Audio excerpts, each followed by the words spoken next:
Bon, ça fait longtemps qu'on n'a pas parlé d'histoire paranormale sur la chaîne, et aujourd'hui vous allez être servi car il s'agit d'une grosse affaire paranormale. Et ça faisait pas mal de temps et vous étiez beaucoup à me la réclamer celle-là. Bon, la vérité c'est que la plupart des affaires les plus connues se révèlent vite être souvent infondées. Parfois ce sont des légendes urbaines un peu folkloriques, d'autres fois des histoires carrément inventées de toutes pièces. Et du coup, c'est super difficile de vous trouver des pépites à vous raconter quoi. Mais cette fois, j'ai réussi les amis à vous dégoter une affaire à la fois hyper célèbre et assez documentée. Celle de la hantise de San Pedro vécue par la famille Hernandez.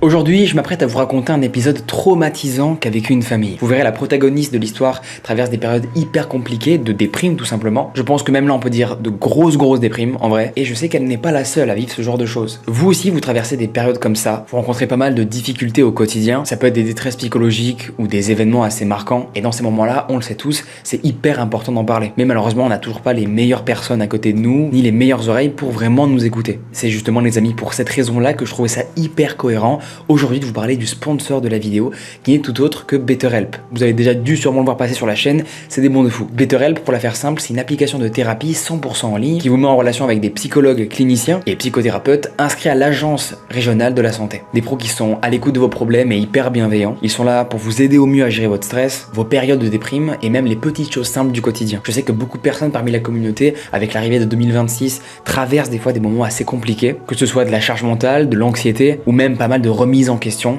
Et c'est normal, c'est pas grave, c'est grave, ok. Rassurez-vous, tout le monde en vrai connaît ça un jour. Ce n'est pas quelque chose de grave, ne vous inquiétez pas. C'est parfois des périodes qui sont nécessaires en fait pour avancer vers du mieux. Opter pour une thérapie, c'est prendre soin de soi avant tout. Se créer un petit moment calme, comme moi j'essayais de le faire, je me souviens à l'époque, avec l'environnement de l'école et du taf. Alors ce que j'aime bien avec cette plateforme de thérapie en ligne, c'est qu'ils prennent vraiment le temps de vous orienter vers le bon thérapeute. Celui qui vous correspond vraiment et pas juste le premier dispo en ligne. Leur but est de rendre la thérapie beaucoup plus humaine, plus simple et surtout accessible à chacun. Vous pouvez échanger avec eux comme vous le souhaitez, par message, par téléphone et même en visio. Et si ça paraît un petit peu difficile au début, vous avez la possibilité d'écrire depuis chez vous sans aucun stress. Et si bon, le feeling vous voyez qui passe pas trop avec votre premier thérapeute, ce n'est pas grave, pas de souci. Vous pouvez changer de thérapeute très facilement, sans frais et sans en plus de ça aucune justification. Bon, concrètement, c'est hyper simple. Vous remplissez un petit questionnaire pour exprimer vos besoins. BetterHelp là, après ça, vous met en relation avec le thérapeute qui vous correspond le mieux. Vous réservez ensuite vos séances selon vos disponibilités. Et c'est tout. Pas d'administratif, pas de paperasse un peu relou, juste une vraie aide qui est vachement adaptée à vous. Avec le lien betterhelp.com/Léo, vous avez moins 10% sur le premier mois, je vous cale ça là. Je précise que l'abonnement est hyper flexible, donc vous pouvez l'arrêter à tout moment. Alors si vous avez besoin de parler, les amis, n'attendez vraiment pas. Parfois, commencer, c'est déjà avancé. Merci à BetterHelp d'avoir sponsorisé cette vidéo, et maintenant, commençons l'histoire de la hantise de San Pedro. Alors tout commence en 1989, Jackie Hernandez est une mère célibataire de 26 ans au moment des faits. Après un divorce assez compliqué, elle emménage dans la première location à portée de son budget, un bungalow assez minable du quartier de San Pedro à Los Angeles. Quand elle aménage, elle espère commencer une nouvelle vie, typiquement le début d'un Conjuring. Elle imagine une vie paisible, loin de ce mariage tumultueux. Mais elle et ses enfants sont rapidement victimes de plusieurs phénomènes hyper violents et troublants dans la maison. L'affaire dont je vais vous parler, plus connue sous le nom de la maison de San Pedro, est celle que je vous propose de vous raconter dans cette vidéo. Mais avant, bon, le truc classique, si vous aimez, si vous avez été satisfait de la vidéo après l'avoir entendue, n'hésitez pas à vous abonner, à mettre un like, vraiment ça soutient de fou la chaîne. Née en 63 à Saratoga Springs, Jacqueline, de son vrai nom, n'a pas une enfance très heureuse. Son père est agent administratif et sa mère une femme au foyer. Leurs revenus sont assez moyens, voire plutôt faibles. Agressée plusieurs fois dans sa vie, Jackie souffre aussi de troubles anxio-dépressifs. Des troubles qui vont apparaître pendant sa jeunesse et qui ne la quitteront malheureusement jamais. Elle sent que sa vocation est de venir en aide aux enfants. Elle décide alors de devenir psychologue et commence des études de psychologie. À l'université, elle rencontre Al Hernandez qui va vite devenir son époux. Ensemble, ils feront naître un enfant. Mais Jackie n'est pas vraiment heureuse et elle décide alors de le quitter en 1988. Elle a à peine 25 ans et se retrouve totalement seule, avec un enfant en bas âge et un autre qui va naître dans à peine quelques mois. Jamie a 2 ans et elle a 7 mois de grossesse. Tout ça, on le rappelle, en menant ses études assez compliquées de psychologie. Elle trouve alors une petite location dans son budget à San Pedro. Le modeste bungalow est une construction de début 1900. Au début, elle se sent à vrai dire plutôt à l'aise et se concentre du coup sur son bien-être, celui de son fils et de ses études. Elle passe beaucoup de temps à réviser car les examens arrivent et elle est déterminée à obtenir son diplôme. Mais plus le temps passe, plus elle se sent oppressée. Bon, à ce moment-là, elle va pas trop s'inquiéter, elle pense en fait qu'elle fait une petite décompensation due à ses traumatismes passés. Et puis probablement que les examens qui arrivent la stressent aussi. Mais ce sont ensuite des bruits qui se font entendre, des bruits qu'elle n'arrive même pas à expliquer. Dites-vous qu'elle entend le plancher de la chambre et du salon craquer de manière assez inhabituelle, comme si quelqu'un se tenait debout et pesait de tout son poids. Elle va aussi entendre des frottements sur les meubles, des coups sur les murs, et puis cet étrange sentiment, celui d'être constamment observée. Au printemps 1989, un soir, elle regarde la télé et entend des grattements qui proviennent des murs du salon. Alors, assez intriguée, elle s'approche et tend l'oreille. Collée à la paroi, elle a l'impression à ce moment-là que ce sont des petits cailloux qui roulent tout le long du mur, comme s'ils étaient lâchés en fait depuis le toit ou le plafond. Elle n'arrive pas à ce moment-là à savoir si les bruits proviennent de l'intérieur des murs ou de l'extérieur de la maison. Elle se dirige donc pour voir vers l'entrée, pour voir ce qui se passe. Elle ouvre la porte et des pierres sont jetées depuis le toit et manquent de peu de la blesser. Et tous les jours, des phénomènes comme ça étranges se manifestent. Parfois, un liquide étrange suinte et coule inexplicablement le long des murs. Une fois même, la babysitter en est témoin elle aussi pendant qu'elle aide Jackie à faire la vaisselle. Chaque soir, quasiment à la même heure, un son strident retentit dans la maison. Un bruit si fort qu'il lui fait même souffrir les tympans. Le petit Jamie est terrifié et se met souvent à pleurer. Mais bon, notre maman ne va pas se laisser faire, elle va essayer de chercher l'origine du bruit qui se propage un peu partout dans la maison et surtout elle va essayer de voir le conduit d'aération pour voir si ça viendrait pas de là. Alors en observant l'installation, elle trouve la trappe du grenier qui est ouverte. Et elle pense en fait que le problème est résolu. Le cri n'était que probablement le bruit du vent qui circulait dans toute la maison avec cette ouverture béante. Mais pourquoi la trappe s'est-elle ouverte? En se posant la question, Jackie éprouve un assez gros frisson. Elle observe cette trappe au plafond ouverte sur une pièce où on ne voit même pas le bout. Pour l'atteindre et la refermer, Jackie n'a d'autre choix que de monter sur le lave-linge. Et là, Jackie, quand elle passe la tête par l'ouverture, elle aperçoit un truc tout simplement horrible. Il y a une tête dans le grenier. Elle n'hallucine pas, elle la voit bien devant elle, elle flotte et sans corps. Terrifiée, Jackie tire sur la poignée et la trappe se referme lourdement. Une étrange sensation, vous l'imaginez à ce moment-là, l'accompagne et à partir de ce jour, cette sensation ne la quittera plus du tout. Celle de ne pas être seule dans cette maison. Elle sursaute même quand elle entend quelqu'un qui frappe à la porte. Elle est morte de peur à ce moment-là, on est en pleine nuit, je vous le rappelle peut-être, mais elle va quand même décider de s'avancer vers la porte d'entrée. Et là, elle voit l'horreur, simplement sa voisine Suzanne Castadena. Elle lui rend, il faut savoir, régulièrement visite à Jackie pour vérifier si tout se passe bien. Bon, Jackie du coup lui parle de tous les événements qu'elle vit dans cette maison, et justement pendant qu'elle parle de ça, un bruit fait sursauter tout le monde dans la cuisine. Elle se précipite directement après avoir entendu le bruit dans la pièce, et là, elle voit devant elle, un tableau vient de se détacher du mur de la cuisine et tombe brutalement sur l'évier. Encore pire, tout ça se passe sous les yeux de Suzanne. Sur la table, les 2 clous qui le retenaient au mur sont posés. Et c'est assez bizarre car ils sont posés méticuleusement, à la verticale, comme si quelqu'un avait voulu les disposer pour pas qu'on ne les perde. Jackie pense à ce moment-là que ça lui serait d'un grand soutien moral d'adopter un animal. Et puis, il tiendrait en vraie compagnie au petit Jamie. Elle adopte alors un chat très vite qu'elle prénomme Cléo. Mais aussitôt arrivé dans la maison, le félin montre un comportement assez inquiétant. Il fixe longuement le vide et il s'amuse aussi à jouer avec des choses invisibles. Des choses invisibles qui se matérialisent en ombre noire sur les murs. De nombreuses personnes vont être témoins aussi des phénomènes qui se déroulent dans la maison de Jackie Hernandez. Darlene, une amie de Jackie, va en faire partie de ces personnes. Mais aussi la babysitter des enfants, Chrissy. Un soir, Chrissy est à la maison alors que Jackie est sortie. Dans la soirée, elle décide d'aller jeter un œil sur Jamie. Mais quand elle arrive dans le couloir qui mène à sa chambre, la porte s'ouvre. Seule, sans aucune explication, et tout ça sous ses yeux. Bon, la jeune fille a tout de même le courage de vérifier dans la chambre, mais tout est ok. Il n'y a rien de particulièrement flippant ou quoi. Pas d'intrusion, rien de grave. Elle referme alors la porte, se retourne et s'apprête à retourner au salon. Chrissy tente alors de se rassurer. Peut-être qu'une latte du plancher fait bouger la porte quand on pose le pied dessus. Je vois pas comment elle peut se rassurer avec ça, mais ainsi soit-il. Un autre soir, Chrissy est venue aider Jackie. La mère de famille prépare le repas dans la cuisine quand un étrange mouvement lumineux attire son attention. Elle lève les yeux et voit d'étranges lumières au plafond qui font des allers-retours rapides. Le phénomène ne ressemble à rien à de ce qu'elle a déjà vu. Elle regarde bien attentivement, ce ne sont pas des reflets, ni même des lueurs. Leur luminosité est particulièrement intense. Hyper intriguée du phénomène, elle appelle alors très vite Chrissy pour qu'elle vienne constater aussi. Vous imaginez, elles sont toutes les deux hyper terrifiées et Chrissy demande très vite à Jackie de quitter la maison tous ensemble. Mais Jackie, elle, ne veut pas partir. Elle rassure la jeune fille et pense à saisir son appareil photo avant qu'il ne cesse d'un coup de fonctionner. Chrissy essaie de prendre une photo à son tour. Elle dirige l'objectif vers une nouvelle lueur qui vient d'apparaître à la fenêtre. Quand elle met son œil alors dans le viseur, ce qu'elle voit n'est pas du tout une lumière, mais le visage déformé d'un vieil homme. Le visage semble décharné et assez squelettique. Elle est terrifiée, encore une fois, vous l'imaginez. Elle hurle et lâche l'appareil photo avant de prendre la fuite. Dites-vous qu'après ça, elle ne reviendra pas chez Jackie avant plusieurs jours. Mais bon, et surtout Jamie, elle finit par revenir les garder.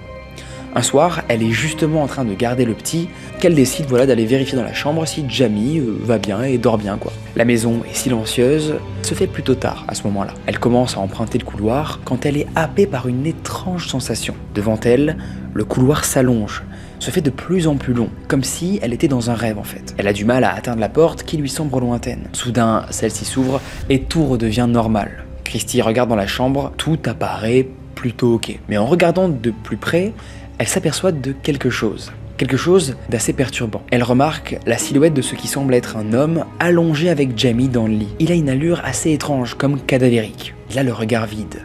Mais l'apparition ne dure que quelques secondes, avant que l'homme ne disparaisse. D'autres membres du foyer disent avoir vu cet homme également. Jamie commence à faire des cauchemars. À plusieurs reprises, le canapé du salon se casse de manière inexplicable. La situation est de plus en plus compliquée pour tout le monde dans la maison. Al, le père de Jamie, vient passer du temps avec lui quand Jackie travaille. Et un jour, elle lui parle de ces phénomènes assez mystérieux et de l'apparition étrange de ce vieil homme cadavérique. Mais Al n'y croit pas du tout. C'est genre le type de gars à être très cartésien. Pour lui, c'est probablement un coup de fatigue d'une mère célibataire. Ou peut-être que son ex-femme cherche de toutes les manières possibles d'attirer son attention. Peut-être qu'après tout, pour une raison ou une autre liée à sa grossesse, elle est atteinte d'hallucinations. Bon, agacé par toutes ces histoires, il veut prouver à Jackie que rien de tout cela n'est vrai. Qu'aucun vieil homme qui ressemble à un cadavre ne hante cette maison, quoi. Provocateur, il s'adresse alors directement à l'entité. Il la met au défi de se manifester si elle existe bel et bien. Il lève alors la tête vers le plafond et s'écrie « Si tu es là, alors montre-toi ». Mais bon, après quelques instants, il constate que rien ne se produit. Pour lui, c'est la preuve que rien du coup de tout cela n'existe vraiment. Que Jackie devrait probablement en fait se calmer et prendre un peu de repos. Il se retourne vers Jackie et conclut du coup satisfait de lui-même « Tu vois ?» Puis, il repart après cette prise de parole. Quand Jackie range ses vêtements dans son placard le soir, elle découvre quelque chose qui la terrifie. Partout sur les parois intérieures du placard, le prénom de Al est inscrit. Le prénom est griffonné des centaines de fois. Et détail plutôt étrange, le A est inscrit à l'encre bleue. Le L, lui, en revanche, est inscrit à l'encre rouge. Détail plus que troublant qui va complètement choquer Jackie. Malheureusement, elle n'a pas les moyens de quitter la maison et de déménager ailleurs. Sa voisine, Suzanne, lui conseille alors d'en parler avec ses propriétaires. Au début, elle est assez réticente à l'idée de faire ça. Elle a peur qu'on ne la croie pas, qu'on la prenne pas du tout au sérieux. Pire, qu'on la prenne tout simplement pour une meuf complètement folle. Elle est dans la rue avec Suzanne. Quand elle croise par hasard les propriétaires de Jackie, c'est Suzanne qui se décide à leur parler de la situation. Ils ne se montrent pas du tout sceptiques, heureusement, mais assez inquiets de la situation. En entendant son témoignage, c'est vers l'église alors qu'ils se tournent avec l'accord de Jackie. Ce sont deux prêtres qui sont dépêchés chez elle. Mais les hommes se montrent assez froids et distants, pas très compréhensifs et même plutôt dans le jugement quoi. Et même dans le salon, une cassette de films d'horreur les fait plutôt trigger. Ils disent même « Ah, je vois que vous aimez bien les films d'horreur vous ». Des contenus évidemment que l'église, je sais pas si vous le saviez, mais condamne et juge maléfique. Le regard des deux hommes vraiment semble tout simplement accuser Jackie. Elle justifie alors la situation en disant que cette cassette appartient à Al, son ex-mari. Mais ça ne fait qu'empirer quand elle dit ça la situation, quand les prêtres comprennent qu'elle est une femme divorcée. Face à l'aquarium où se trouve un petit squelette décoratif, ils l'accusent carrément de faire entrer le diable dans la maison. Bon, sans parler évidemment de sa collection de poupées, que j'avais pas précisé, il y a une provocation qui est faite. Très légère, mais une provocation. Cette collection de poupées, c'est une collection que Jackie expose dans une vitrine, il faut savoir. Et l'une d'entre elles, en provenance des Caraïbes, est jugée par les prêtres comme étant une poupée vaudou. Alors, est-ce que ce serait elle la source de tous ces phénomènes? C'est la question qu'on peut se poser. En tout cas, pour les prêtres, c'est certain. Jackie joue avec le feu. Ils en viennent même à dire qu'elle provoque elle-même la plupart de tous ses ennuis. Pendant ce temps, le petit Jamie, seul dans sa chambre, se met à pleurer. Jackie alors va très vite le chercher, et quand elle revient, les prêtres observent l'enfant. Ils le trouvent très agité. Peut-être est-il possédé? En tout cas, c'est la question qu'ils vont se poser. Ils vont aussi se dire, est-ce que c'est peut-être probablement lui, le diable? Les deux hommes, touchés par le petit garçon, décident quand même de bénir l'enfant. Ils bénissent aussi le ventre de Jackie, où réside encore paisiblement la future petite Samantha. Puis, ils repartent chez eux. Jackie, elle, ne se sent pas beaucoup plus aidée en vrai qu'avant leur visite. Elle a même plutôt l'impression que les deux hommes de foi ne l'ont pas du tout prise au sérieux. Et c'est un peu le cas. Le lendemain, Jackie travaille sur des dossiers à la maison pendant que Jamie est dans le salon. Et là, d'un coup, sans prévenir, Jackie est tirée de sa concentration par des coups qui frappent à la porte. Elle représente les services sociaux de la ville. Bon, à ce moment-là, elle est un petit peu gênée parce qu'elle n'a pas pris trop le temps de s'habiller.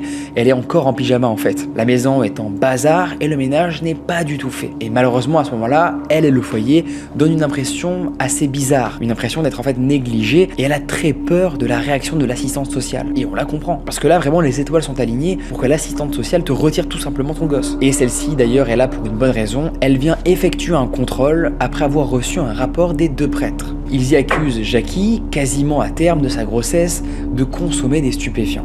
Bon là, vous imaginez encore une fois, et j'imagine que ce sera ça pendant toute cette vidéo, la mère de famille est désespérée complètement. Non seulement les prêtres ne lui ont été absolument d'aucune aide, mais en plus de ça, ils aggravent la situation en l'accusant à tort d'être une mauvaise mère. Mais heureusement, l'assistante sociale ne remarque en réalité rien d'alarmant. Elle se montre plutôt compréhensive en vrai face à une mère célibataire qui essaie juste de travailler tranquille à la maison. Alors, elle repart rapidement. Mais Jackie, elle est assez choquée. À qui peut-elle demander de l'aide si ce n'est aux hommes de Dieu? Quelques jours après la visite de l'assistante sociale, Jackie donne naissance enfin à Samantha la petite.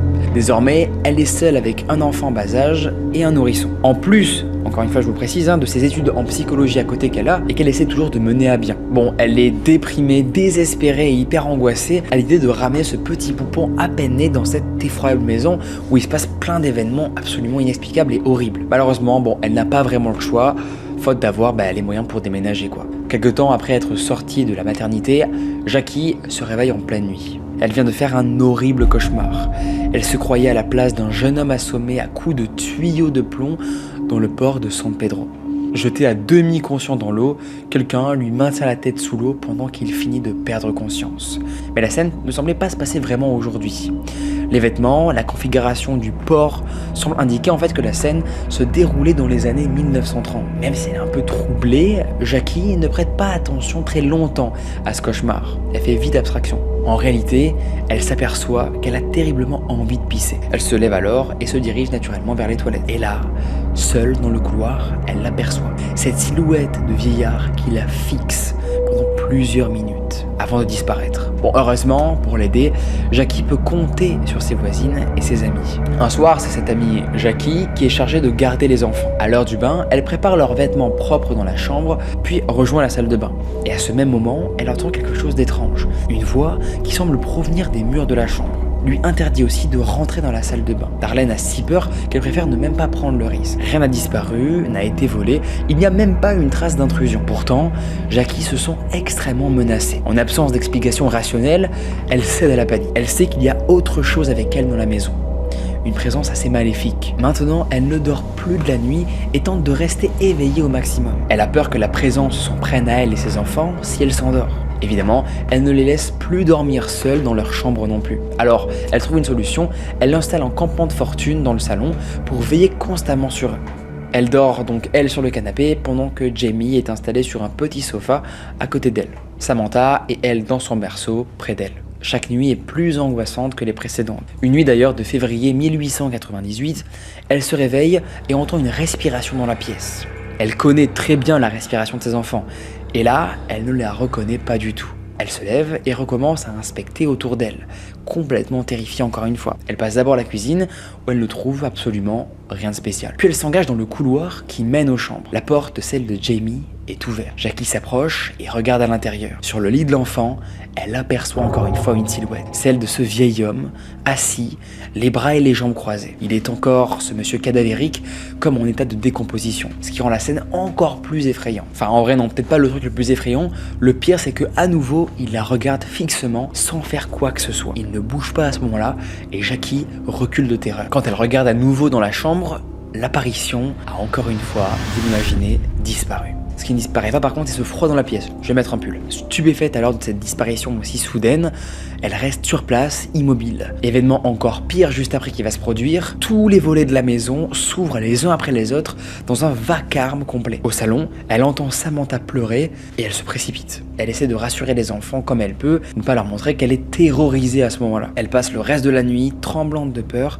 à attendre le lever du jour. Jackie est désespérée. Elle est à court de solutions. Elle pense que cette entité en fait semble être dans la maison avant même qu'elle y emménage. Bon, et elle ne semble pas vraiment ok avec cette colocation qui est littéralement forcée quoi. Jackie a l'impression que l'entité ne veut pas d'elle dans la maison, qu'elle et ses enfants sont des intrus sous leur propre toit. Mais alors, que faire à ce moment-là? Vers quelle personne se tourner? À la fin de l'hiver, Suzanne, la voisine, vient lui rendre visite.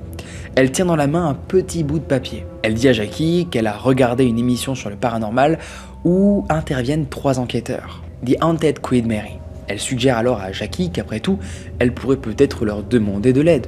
On sait pas. Et elle a justement les coordonnées de l'équipe sur son papier. À la tête de l'équipe, il y a le docteur Barry Taff. L'homme est titulaire d'un doctorat en psychophysiologie spécialisé en génie biomédical. Il enseigne et effectue ses recherches à l'UCLA, l'Université de Californie. Autant dire que le gars est hyper cultivé, que le gars pèse bien, c'est du lourd quoi. L'homme a aussi une passion pour le paranormal. De 1969 à 1978, il est chercheur associé au département de parapsychologie de l'université. Il mène des recherches sur la télépathie et le phénomène de prémonition, ce qu'il appelle aussi la vision à distance. Et progressivement, il se fait une petite réputation dans le milieu. Grand parapsychologue réputé, il enquête sur des milliers de cas de hantise pendant sa carrière. Il est notamment connu d'ailleurs pour avoir enquêté sur le cas Doris Bitter, juste avant de celui de Jackie Hernandez. Le cas d'aujourd'hui quoi. Le cas Doris Bitter.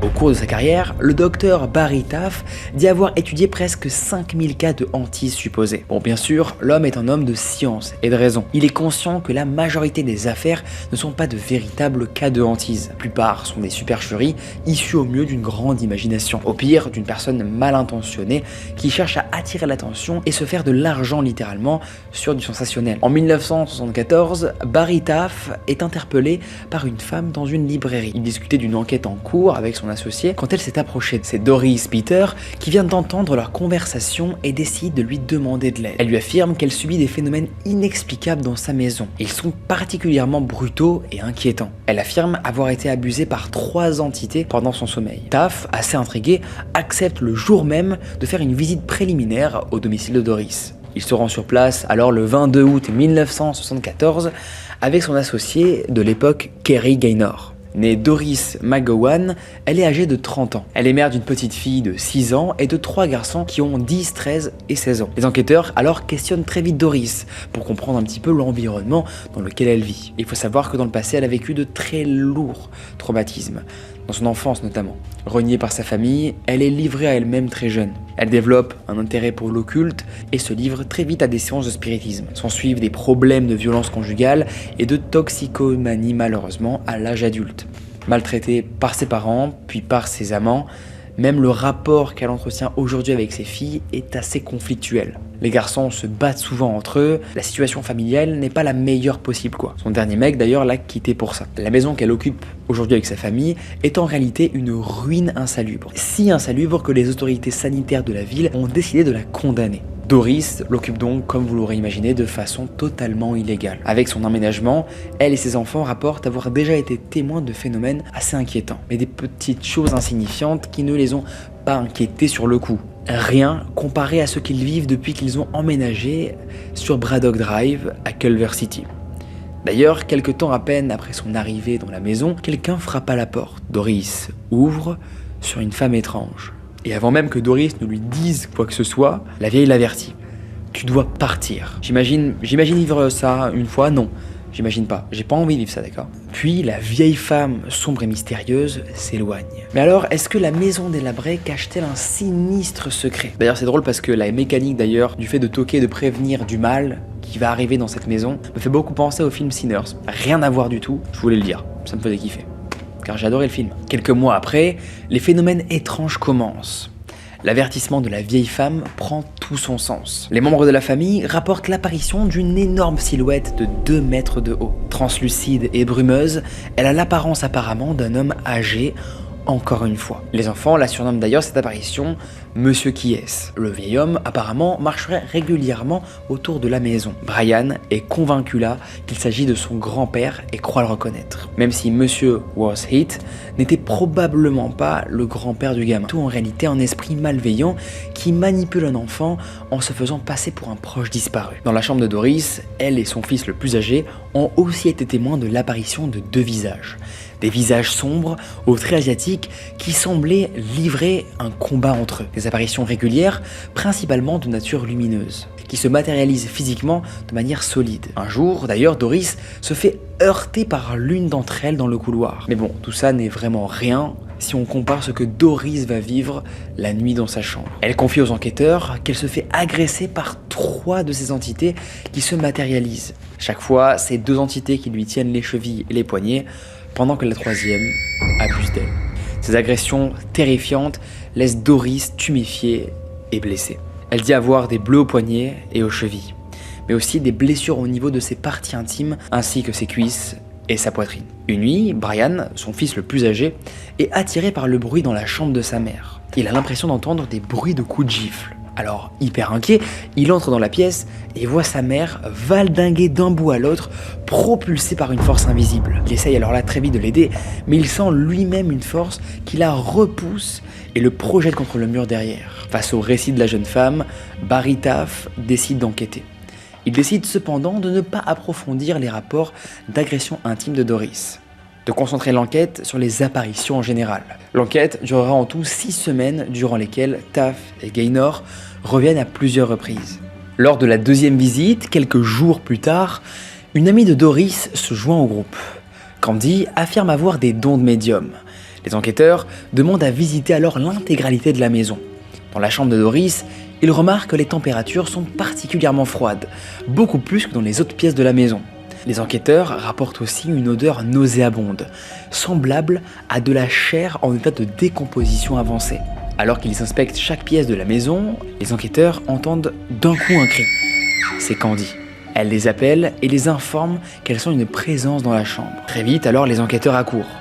Autour d'elle, ils voient les petites lumières apparaître. Le fantôme, il est dans l'angle. Les enquêteurs brandissent à l'heure leurs appareils photo et visent l'angle. Mais malheureusement, le cliché, comme par hasard, est totalement inexploitable, sans grand intérêt. À nouveau, Candy s'écrie « Il est dans le coin », mais aucun cliché probant ne réussit à être pris. Les enquêteurs pensent alors que les appareils ne marchent pas du tout ici. Alors quand la situation s'apaise, ils décident de prendre des phototests. Mais les clichés sont assez normaux. Pour Candy, c'est évident que les appareils fonctionnent à nouveau car l'entité est partie. À nouveau, ils prennent un cliché qui ne montre aucune anomalie. Tout semble ok. Soudain, Candy par contre les interpelle. Il est juste en face de mon visage. Les objectifs visent la médium et les 2 enquêteurs s'empressent de faire de nouveaux clichés. Quand ils regardent le résultat, ils sont bluffés. On y voit Candy derrière elle, les rideaux sont parfaitement nets, sa robe aussi, mais son visage, lui, apparaît vaguement comme effacé. Candy crie toujours « Il est en plein devant mon visage !» À nouveau, le visage de la jeune femme est flou, alors que le reste est totalement net dans la pièce et détaillé. Kerry Gaynor demande à Candy d'attendre et de ne lui dire quand l'entité sera partie. Lorsque Candy lui affirme qu'elle n'est plus devant son visage, il prend alors un cliché. Il est impeccable, le visage de Candy apparaît sans aucune anomalie. Barry Taff voit alors 2 petites boules lumineuses d'un bleu électrique s'évaporer à travers la fenêtre. Et les phénomènes cessent ce soir-là. Enfin, du moins en apparence. Un peu plus tard dans la soirée, alors que Gaynor interroge Brian dans la cuisine, une porte du placard s'ouvre. La porte d'un placard à côté d'eux commence à s'ouvrir pour aucune raison. Juste après ça, une poêle s'envole du placard, traverse la pièce et manque de s'écraser sur lui. Gaynor cherche immédiatement si quelqu'un se cache dans ce placard ou si la poêle est reliée à un fil. Il cherche alors la petite supercherie qui pourrait y avoir, mais il ne trouve absolument rien.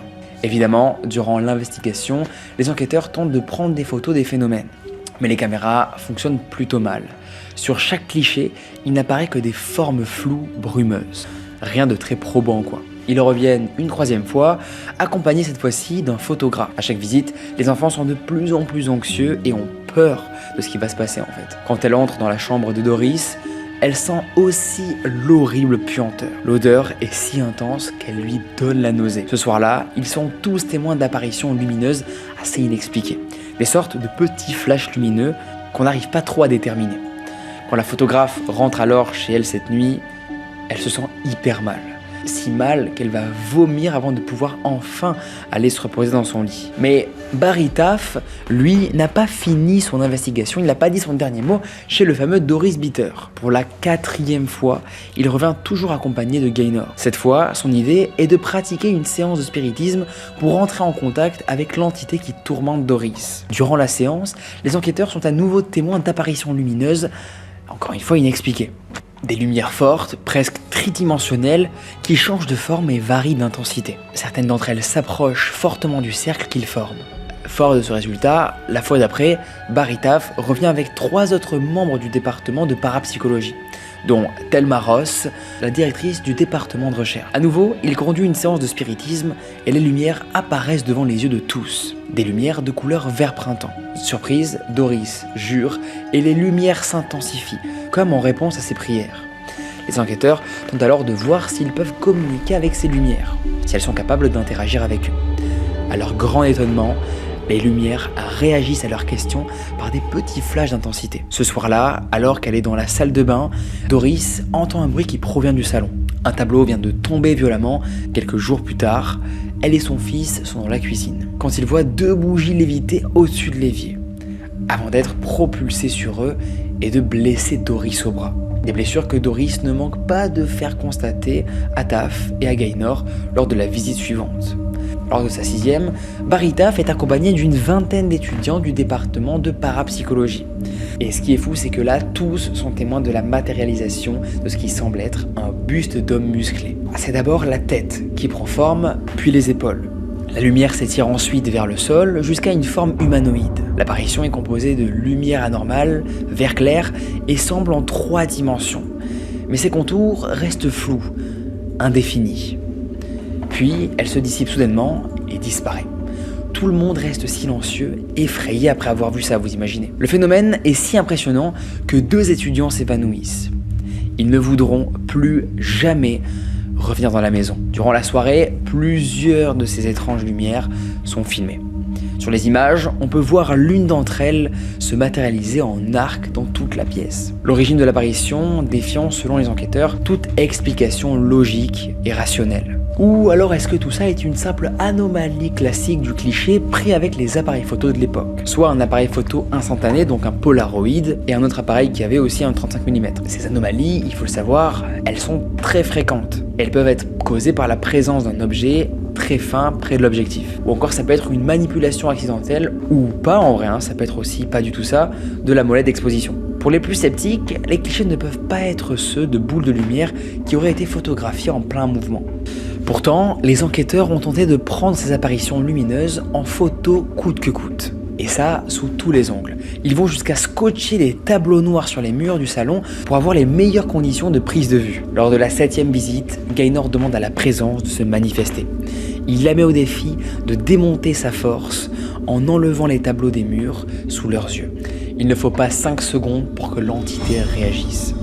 Des tableaux noirs s'arrachent des murs et menacent de blesser les témoins. D'où il se trouve, Gaynor voit nettement que les tableaux sont arrachés du mur comme tirés par des mains invisibles. La dernière nuit d'observation a lieu le soir d'Halloween 1974. Mais les manifestations restent les mêmes et elles diminuent même en intensité. Finalement, Doris Bitter déménage à plusieurs reprises. D'abord à Carson, dans un endroit tout aussi miteux qu'à Culver City. Et elle affirme que la hantise a continué pour elle. Puis les attaques ont progressivement diminué jusqu'à s'arrêter complètement. Son ancienne maison est rachetée, bizarrement les nouveaux habitants, eux, ne rencontrent aucun problème.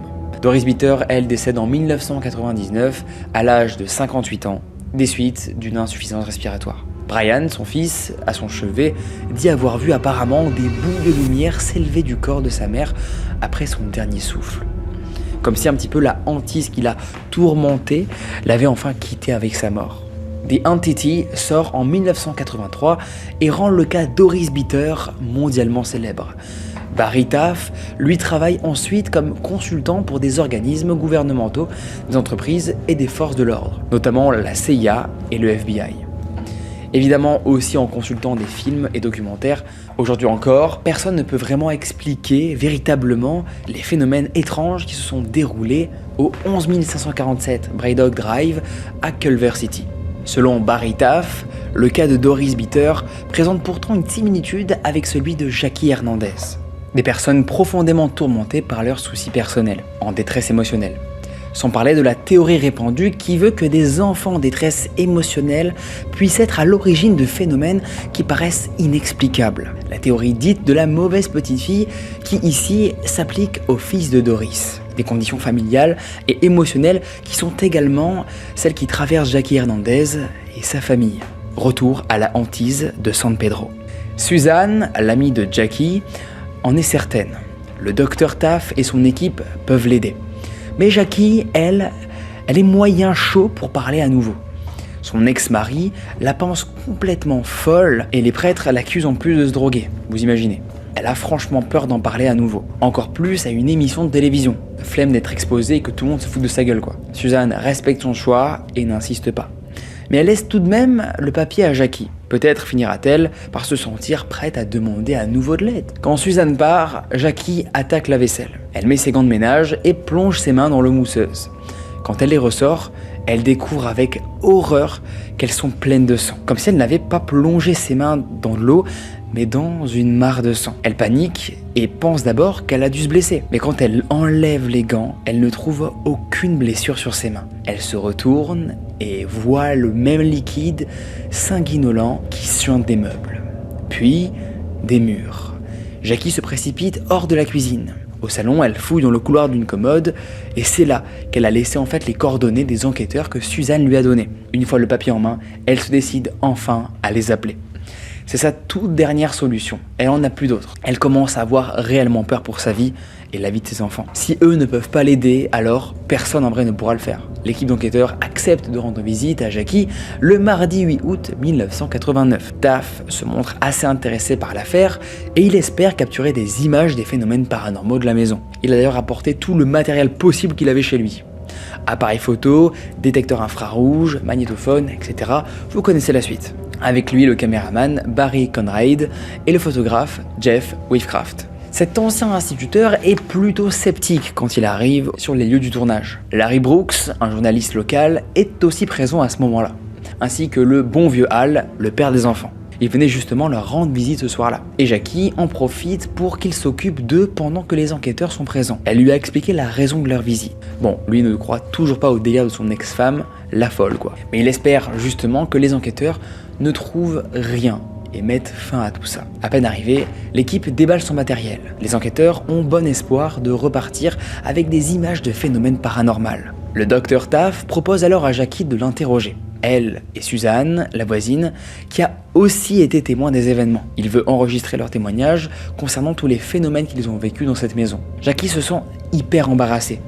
Elle est assez gênée à l'idée de témoigner devant les caméras. Elle pensait que l'équipe viendrait enquêter dans la maison et basta quoi, pas qu'elle allait apparaître à l'écran. Mais elle accepte quand même finalement de témoigner. Elle leur décrit cette étrange sensation de présence, les bruits étranges qui sont pratiquement tout le temps en provenance du mur. Et pendant qu'elle leur décrit tout ce dont elle a été témoin, des bruits résonnent depuis le grenier.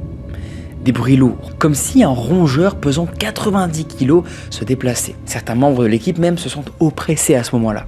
Comme si, à ce moment-là, ils étaient tous plongés dans une énorme masse d'eau. Malgré les bruits, Jackie continue pourtant son témoignage.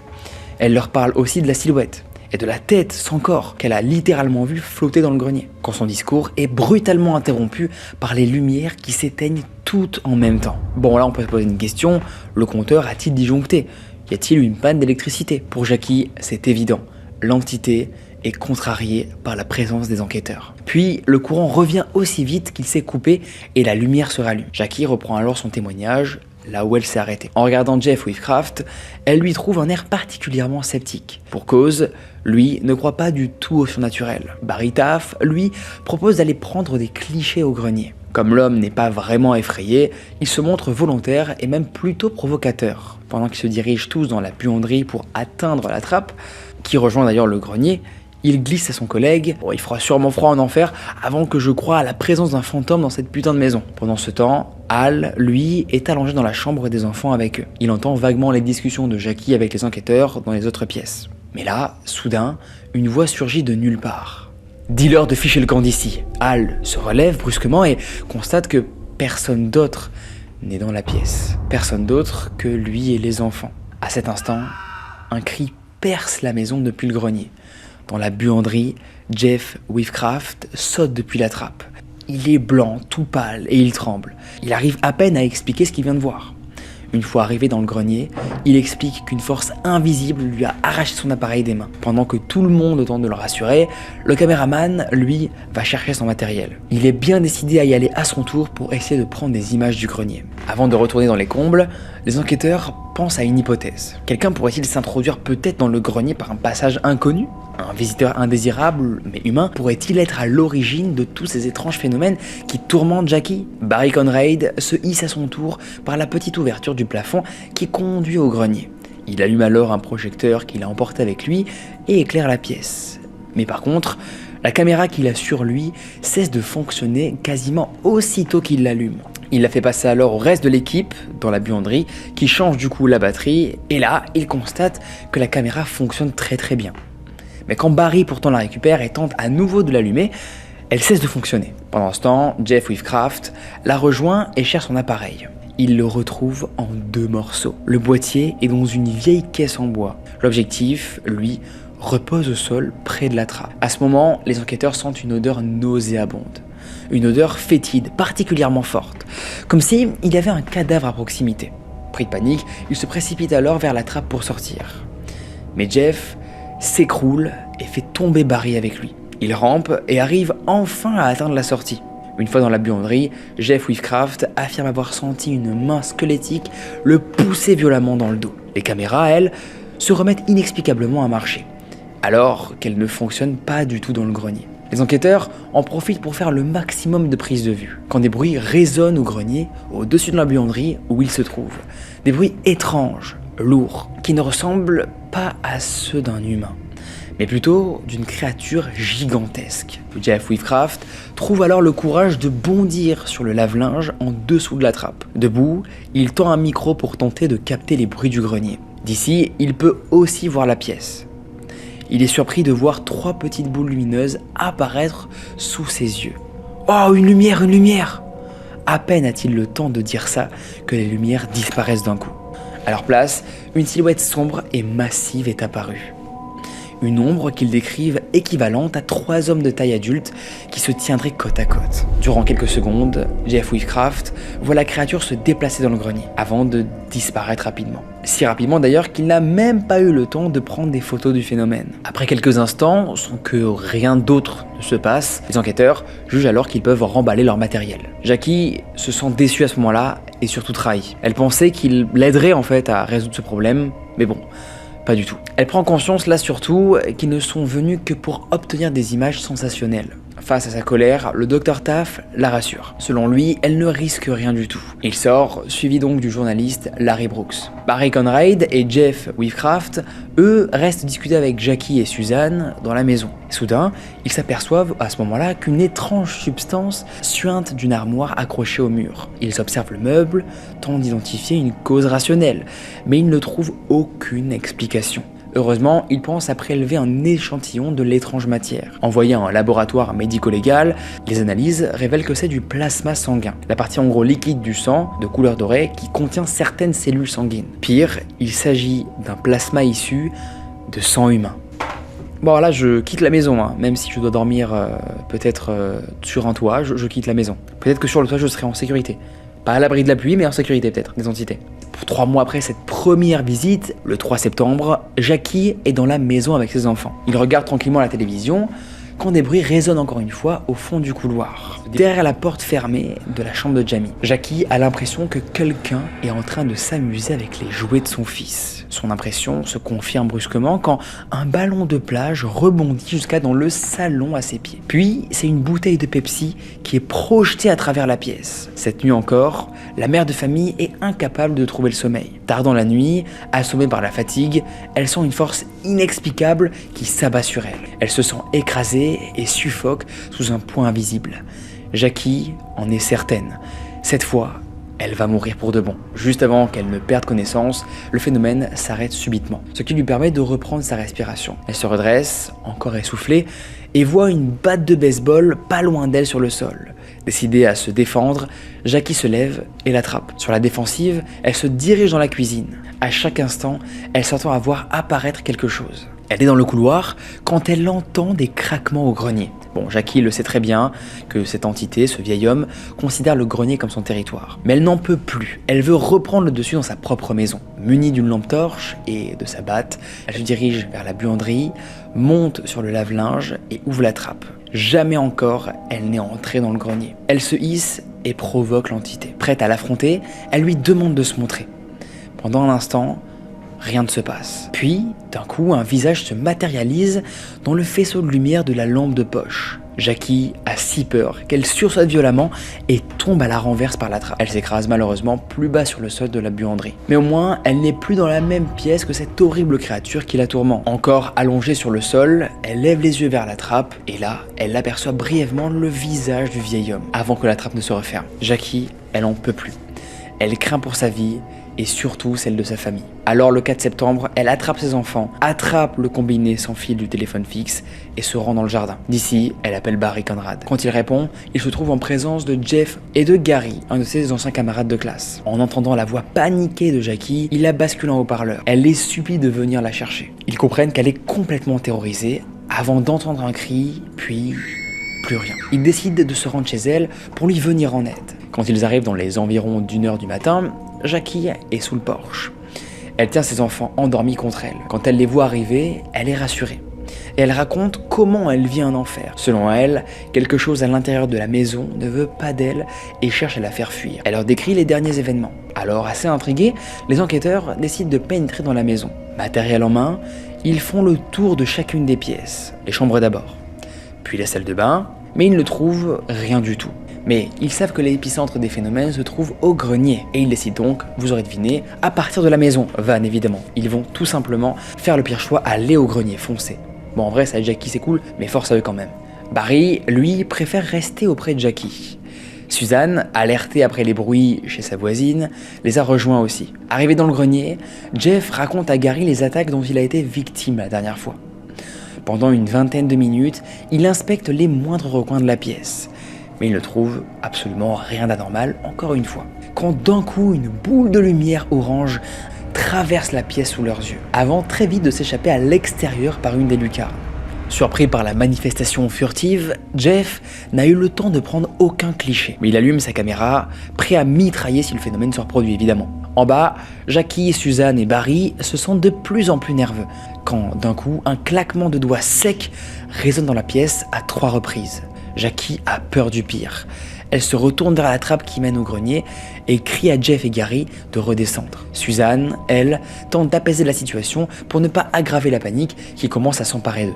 Au grenier, Jeff et Gary guettent le moindre mouvement. Jeff est en train de dire qu'il semble ne plus rien se passer. Il n'a pas le temps de finir sa phrase, qu'il est soulevé dans les airs, tiré vers l'arrière par une force invisible. Gary l'entend gémir même et se retourne. Jeff est à quelques mètres de lui seulement, mais sa posture est étrange. Il semble debout, mais ne se tient pas vraiment tout à fait droit. Sa tête est perchée, comme collée contre le plafond qui est incliné. Pour s'éclairer, Gary enclenche le flash de son appareil. Il s'aperçoit avec horreur que les pieds de Jeff Whitcraft ne touchent plus le sol. Autour de son cou, une corde nouée est rattachée au plafond. Il murmure à ce moment-là, donc comme il peut, « Il y a un truc autour de mon cou ». Gary s'approche de lui et commence à dénouer la corde comme il peut. mais elle est solidement attachée au cou de Jeff et accrochée à un clou planté haut dans la toiture. Gary n'a d'autre solution que d'essayer de tordre le cou pour décrocher son collègue en danger de mort à ce moment-là. Quand il arrive à décrocher Jeff, il semble ne pas se rendre compte là de ce qui vient de se passer. Alors d'une voix assez affaiblie et tremblante, il demande « Qu'est-ce qui s'est passé ? Qu'est-ce qui m'est arrivé ?» Comme vous l'aurez sûrement imaginé, Jackie et Suzanne sont pétrifiées par la peur. Elle guette la trappe quand elle voit le visage de Jeff qui apparaît. Il descend, suivi par Gary. Jeff semble terrifié. Il tousse, son cou est rouge et la corde pend encore.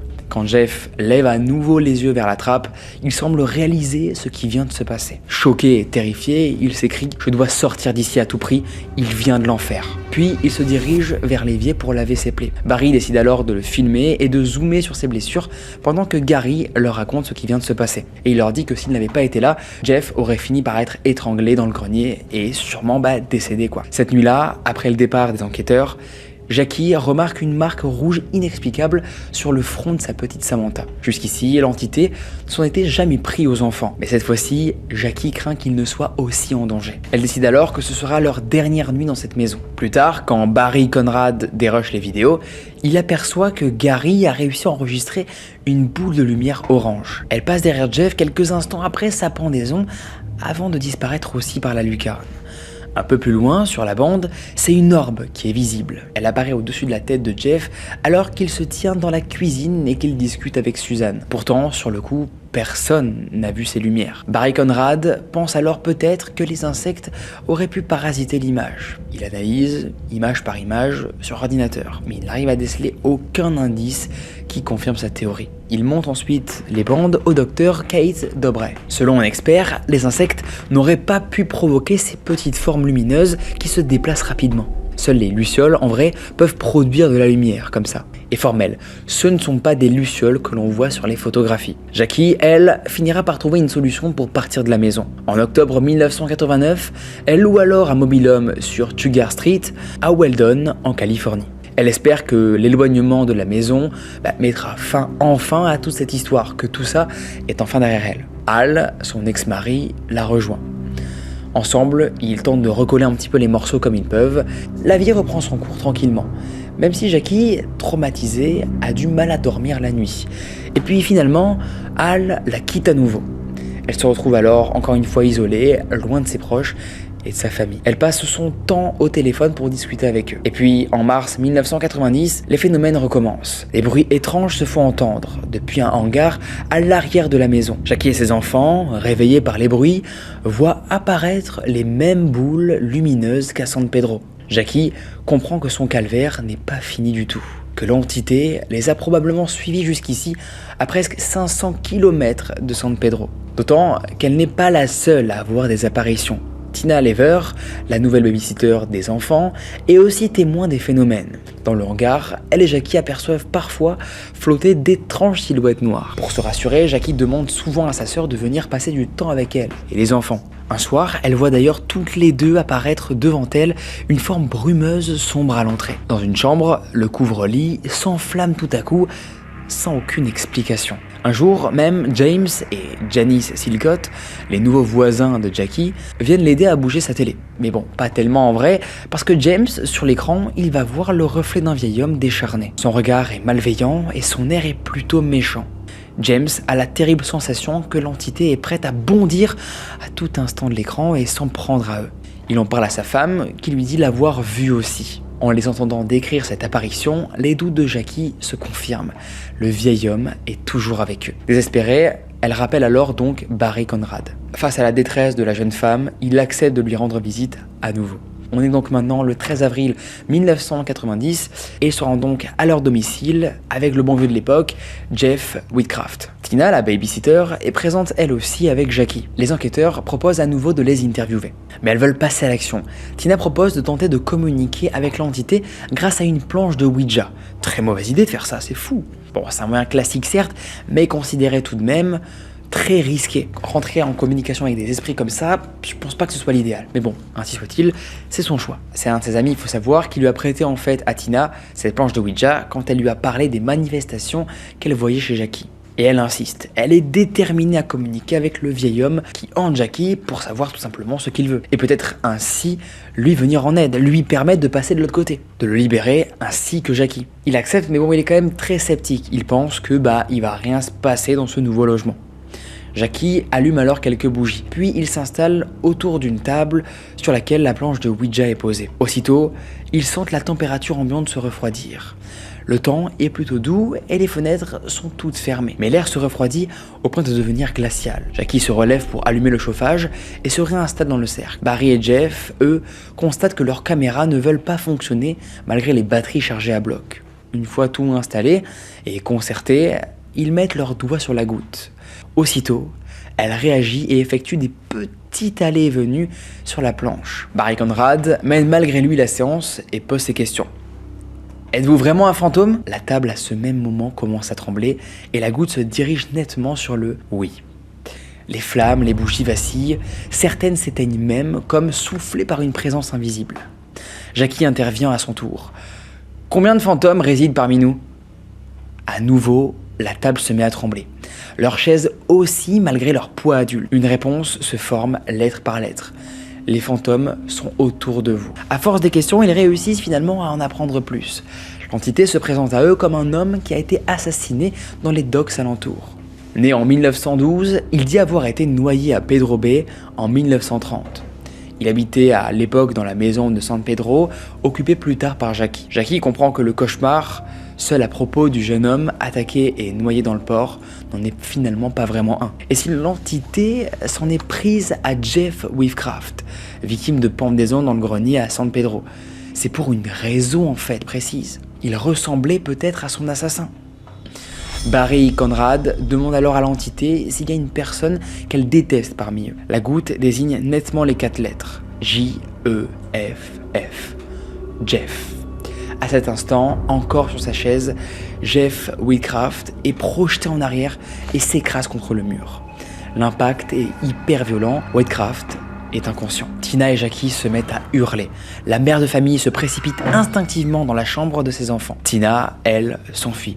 Elle ne reviendra jamais chez Jackie. Sur le coup, tout le monde pense que Jeff n'a pas pu survivre au choc. Mais Barry Conrad, qui s'est précipité à son chevet, voit qu'il reprend un peu plus ses esprits. Sans blessure majeure, et heureusement, il sort prendre l'air sur le palier. De retour à Los Angeles, Conrad se rend aux archives du journal local de San Pedro, The News Pilot. Il espère trouver des articles qui pourraient confirmer les propos obtenus durant la séance de Ouija. Après avoir visionné de nombreux documents, un article en particulier attire son attention. Un fameux 25 mars, le corps de Eman Hendrickson, un marin, avait été retrouvé flottant dans la baie de San Pedro. Le corps présentait une plaie béante au sommet du crâne, laissant à penser qu'il s'était blessé avant de tomber à l'eau. Faute de preuves, sa mort a été jugée accidentelle. Les enquêteurs de l'époque ont conclu que l'homme avait glissé du quai, se fracassant le crâne avant de tomber à l'eau. Inconscient, il aurait fini par s'y noyer. Mais alors est-ce que tout ça est une simple coïncidence ? On ne sait pas vraiment et on ne le saura sûrement jamais. Barry Conrad, lui, se sent troublé par cette découverte, même si l'âge de la victime ne correspond pas du tout à celle indiquée donc par l'entité pendant la séance de Ouija. Se pourrait-il alors que Hendrickson soit l'entité qui s'en prend à Jackie ? Mais par contre, comment expliquer que l'apparition qui se présente à Jackie prend l'été d'un vieillard si Hendrickson est mort assez jeune ? En discutant de l'affaire avec un ami, ce dernier lui fait une réflexion plutôt intéressante.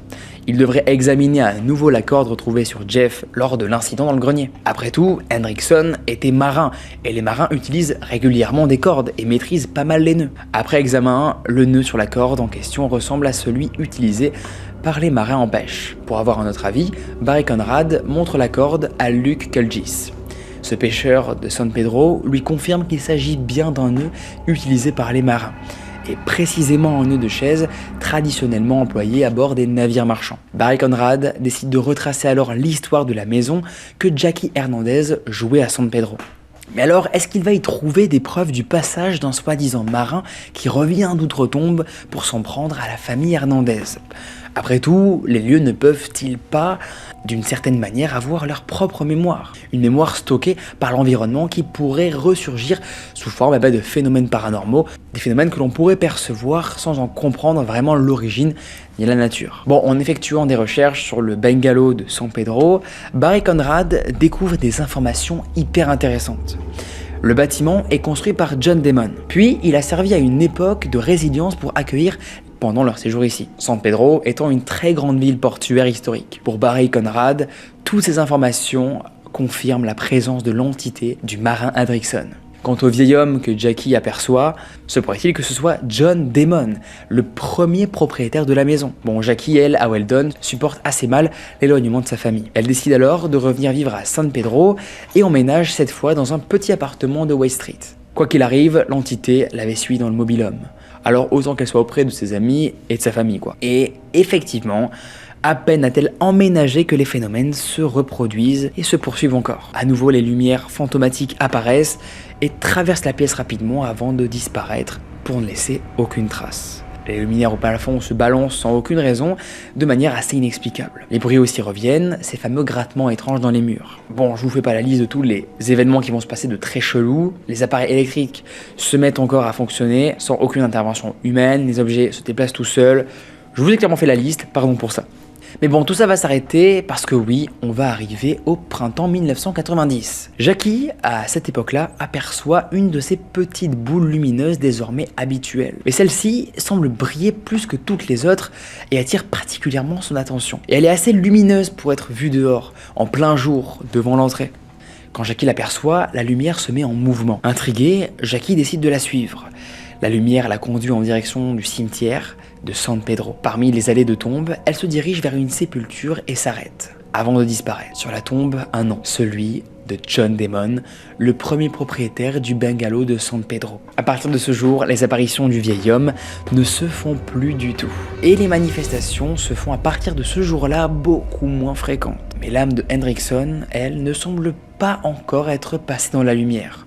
Les phénomènes se sont progressivement arrêtés sans qu'elle ne sache réellement pourquoi. Le docteur Barry Taff, lui, considère que la hantise vécue par Jackie Hernandez est particulièrement unique.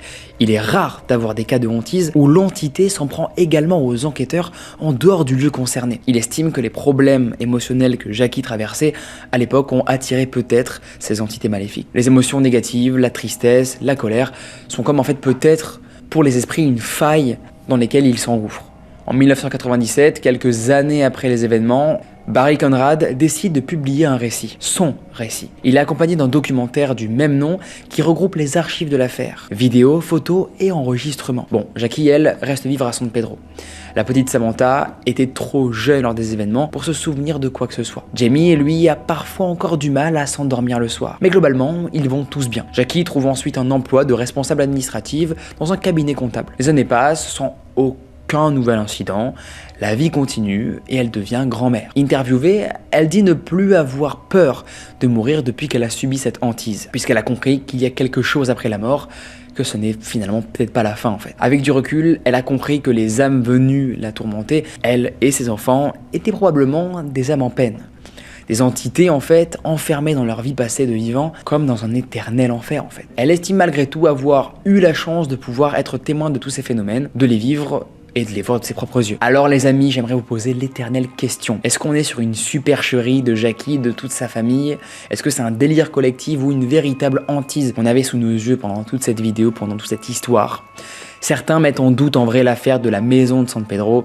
Il faut dire que comme toutes les autres histoires de maisons hantées, tout n'est pas vraiment très clair ni cohérent, ça fait très gros. On dirait un film d'horreur littéralement. Et puis on sait que même les pseudo-preuves peuvent être truquées en réalité, les photos, les vidéos. En tout cas, j'ai fait le maximum les amis pour le raconter dans les détails, tout ce que j'ai pu trouver au sujet finalement de cette grosse affaire. Dites-moi en commentaire les amis ce que vous en pensez de cette histoire. Si vous êtes encore là, commentez Julie ou Fleur Noire, comme vous voulez.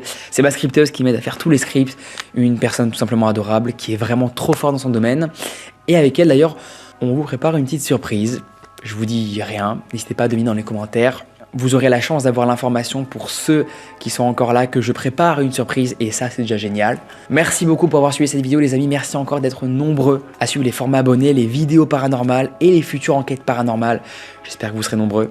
Encore désolé pour le dernier format abonné qui ne vous a pas... Ça m'a vraiment touché, j'ai lu vos commentaires, vous avez été pas mal déçus par rapport au choix des histoires, qu'elles sont beaucoup moins bien que ceux que je racontais avant, que les abonnés venaient raconter sur la chaîne. Ça devient compliqué de trouver des histoires bonnes. C'est pour ça d'ailleurs que j'ai ralenti le format, maintenant on n'en fait qu'un seul par mois. Avant c'était 3 ou 4 par mois. Je voulais faire ce petit point avec vous pour vous dire que je vous ai écouté et qu'on va être beaucoup plus assidu sur les formats abonnés. Pour être transparent avec vous, moi j'avais un peu lâché le côté casting. Au début de ma chaîne, c'est moi qui sélectionnais tous les abonnés qui venaient sur la chaîne pour raconter leur histoire paranormale ou rationnelle. Maintenant j'ai une équipe, je suis entouré de gens absolument géniaux. Mais c'est à moi aussi, du coup je le remarque avec vos retours, de mettre comme je faisais avant, mon avis sur les histoires et tout simplement sélectionner les histoires que moi je trouve cool et qui je pense vous plairont sincèrement comme au début des formats abonnés, comme dans les premiers quoi. Donc bientôt les amis, on va revenir au format abonné aussi qualitatif qu'au début, même si honnêtement je faisais tout mon possible avec le temps que j'avais pour vous faire des formats abonnés banger.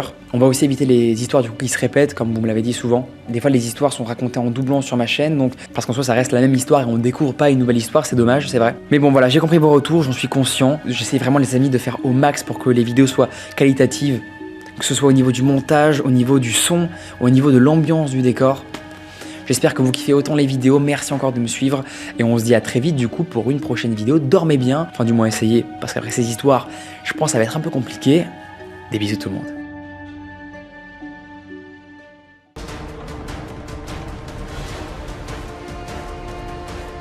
Need to be a bit closer. Whoa! It's okay. It's okay. Hot. Hello, Mr. Feast. Hello. Yeah, I don't know. I feel like we need to repair too much. We go. Okay.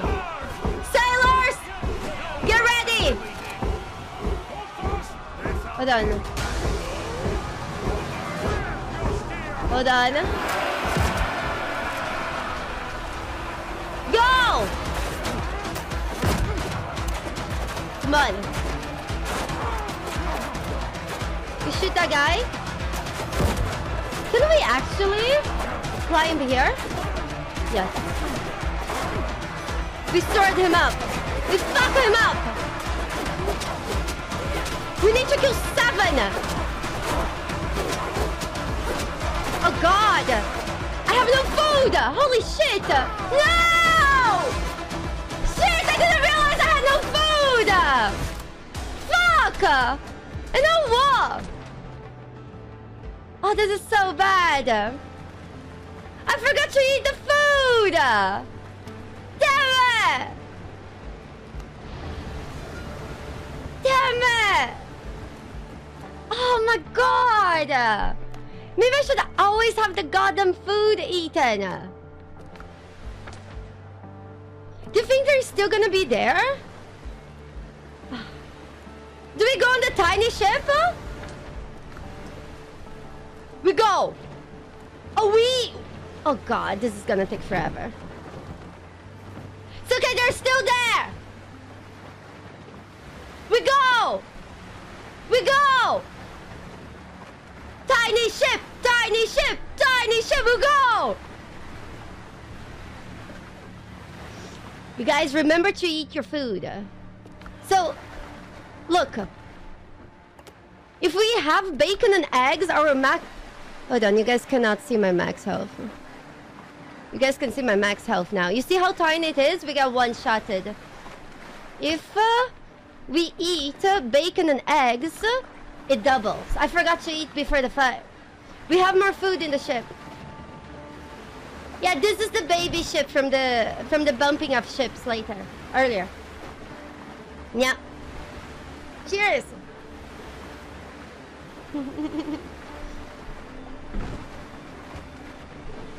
It's okay. Gosh, I really need to remember to eat. You know me on Quesadilla? Oh, nice. I meant in game.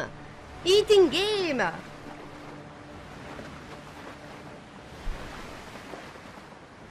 If only we had boars for the boarding ship, it would be over in 2 seconds. True. Hold on. Can I get cannons for this tiny sloop? Kubala, thank you so much for the 35 months of support. to blackjack and hookers from Avonlea. Thank you. Fine, you're our snack as well.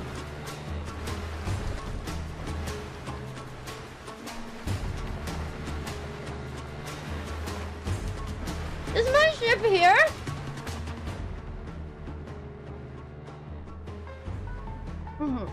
Oh. You're almost there.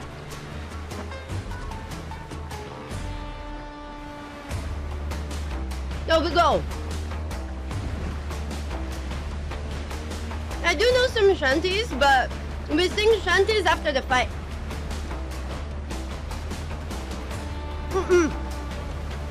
My ship is right there. Ship happens.